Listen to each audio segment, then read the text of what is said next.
भारत नई ऊंचाइयों को छूने वाला है। देश गगनयान, स्पेडेक्स और चंद्रयान-4 जैसे कई अहम मिशन की तैयारियों में जुटा है। हम वीनस ऑर्बिटर मिशन और मार्स लैंडर मिशन पर भी काम कर रहे हैं।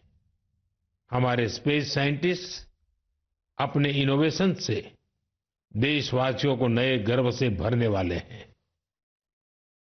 साथियों, पिछले महीने म्यांमार में आए भूकंप की खौफनाक तस्वीरें आपने जरूर देखी होगी।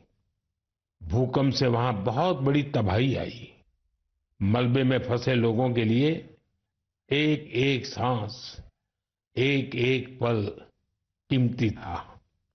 इसलिए भारत ने म्यांमार के हमारे भाई बहनों के लिए तुरंत ऑपरेशन ब्रह्मा शुरू किया। एयरफोर्स के एयरक्राफ्ट से लेकर नेवी के शिप्स तक म्यांमार की मदद के लिए रवाना हो गए।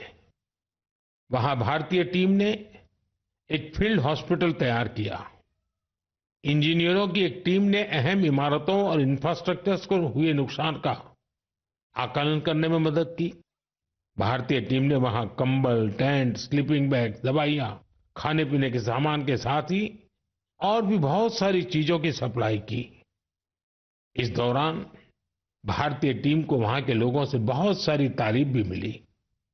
साथियों, इस संकट में साहस, धैर्य और सूझबूझ के कई दिल छू जाने वाले उदाहरण सामने आए।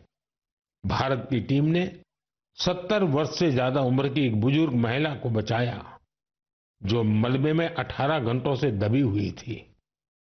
जो लोग अभी टीवी पर मन की बात देख रहे हैं, उन्हें उस बुजुर्ग महिला का चेहरा भी दिख रहा होगा। भारत से गई टीम ने उनके ऑक्सीजन लेवल को स्टेबल करने से लेकर फ्रैक्चर के ट्रीटमेंट तक इलाज की हर सुविधा उपलब्ध कराई। जब इस बुजुर्ग महिला को अस्पताल से छुट्टी मिली, तो उन्होंने हमारी टीम का बहुत आभार जताया। वो बोली कि भारतीय बचाव दल की वजह से उन्हें नया जीवन मिला है। बहुत से लोगों ने हमारी टीम को बताया कि उनकी वजह से वो अपने दोस्तों और रिश्तेदारों को ढूंढ पाए। साथियों, भूकंप के बाद म्यांमार में मांडले की एक मॉनेस्ट्री में भी कई लोगों के फंसे होने की आशंका थी। हमारे साथियों ने यहां भी राहत और बचाव अभियान चलाया। इसकी वजह से उन्हें बौद्ध भिक्षुओं का ढेर सारा आशीर्वाद मिला। हमें ऑपरेशन ब्रह्मा में हिस्सा लेने वाले सभी लोगों पर बहुत गर्व है। हमारी परंपरा है, हमारे संस्कार है, वसुधैव कुटुंबकम की भावना। पूरी दुनिया एक परिवार है। संकट के समय विश्व मित्र के रूप में भारत की तत्परता और मानवता के लिए भारत की प्रतिबद्धता हमारी पहचान बन रही है। साथियों, मुझे अफ्रीका के इथियोपिया में प्रवासी भारतीयों के एक अभिनव प्रयास का पता चला है। इथियोपिया में रहने वाले भारतीयों ने ऐसे बच्चों को इलाज के लिए भारत भेजने की पहल की है, जो जन्म से ही हृदय की बीमारी से पीड़ित हैं। ऐसे बहुत से बच्चों की भारतीय परिवारों द्वारा आर्थिक मदद भी की जा रही है। अगर किसी बच्चे का परिवार पैसे की वजह से भारत आने में असमर्थ है, तो इसका भी इंतजाम हमारे भारतीय भाई बहन कर रहे हैं। कोशिश ये है कि गंभीर बीमारी से जूझ रहे इथियोपिया के हर जरूरतमंद बच्चे को बेहतर इलाज मिले। प्रवासी भारतीयों के इस नेक कार्य को इथियोपिया में भरपूर सराहना मिल रही है। आप जानते हैं कि भारत में मेडिकल सुविधाएं लगातार बेहतर हो रही है। इसका लाभ दूसरे देश के नागरिक भी उठा रहे हैं। साथियों, कुछ ही दिन पहले भारत ने अफगानिस्तान के लोगों के लिए बड़ी मात्रा में वैक्सीन भी भेजी है। ये vaccine rabies, tetanus, hepatitis B और इन्फ्लुएंजा जैसी खतरनाक बीमारियों से बचाव में काम आएगी। भारत ने इसी हफ्ते नेपाल के आग्रह पर वहां दवाइयां और वैक्सीन की बड़ी खेप भेजी है। इनसे थैलेसीमिया और सिकल सेल डिसीज के मरीजों को बेहतर इलाज सुनिश्चित होगा। जब भी मानवता की सेवा की बात आती है तो भारत हमेशा इसमें आगे रहता है और भविष्य में भी ऐसी हर जरूरत में हमेशा आगे रहेगा।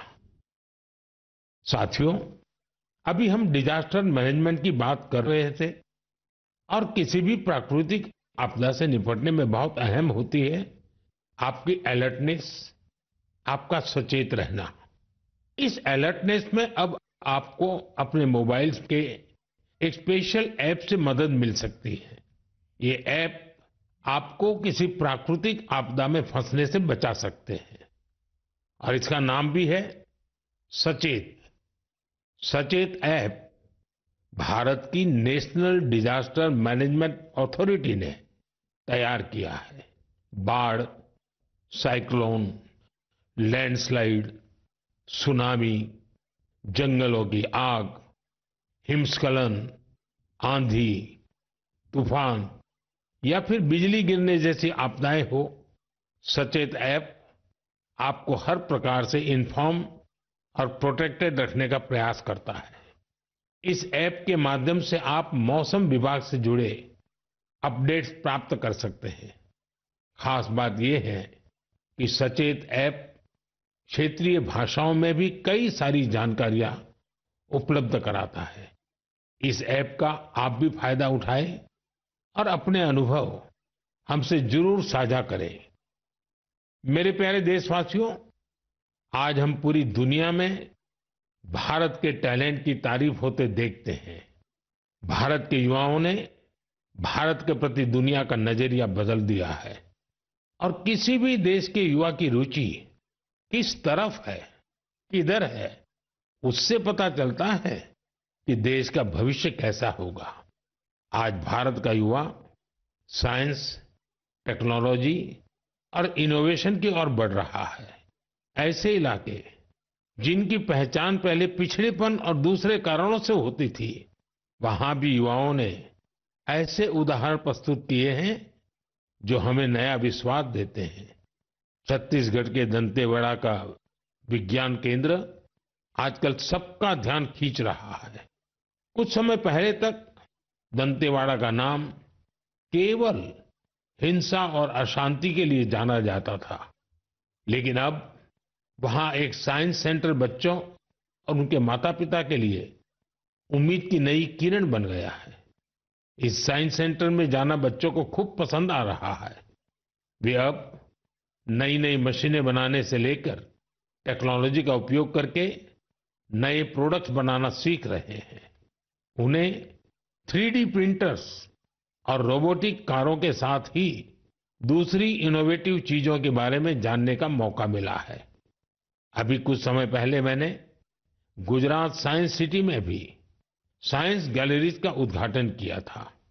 इन गैलरीज से ये झलक मिलती है कि आधुनिक विज्ञान का पोटेंशियल क्या है, विज्ञान हमारे लिए कितना कुछ कर सकता है। मुझे जानकारी मिली है कि इन गैलरीज को लेकर वहां बच्चों में बहुत उत्साह है। साइंस और इनोवेशन के प्रति ये बढ़ता आकर्षण जरूर भारत को नई ऊंचाई पर ले जाएगा।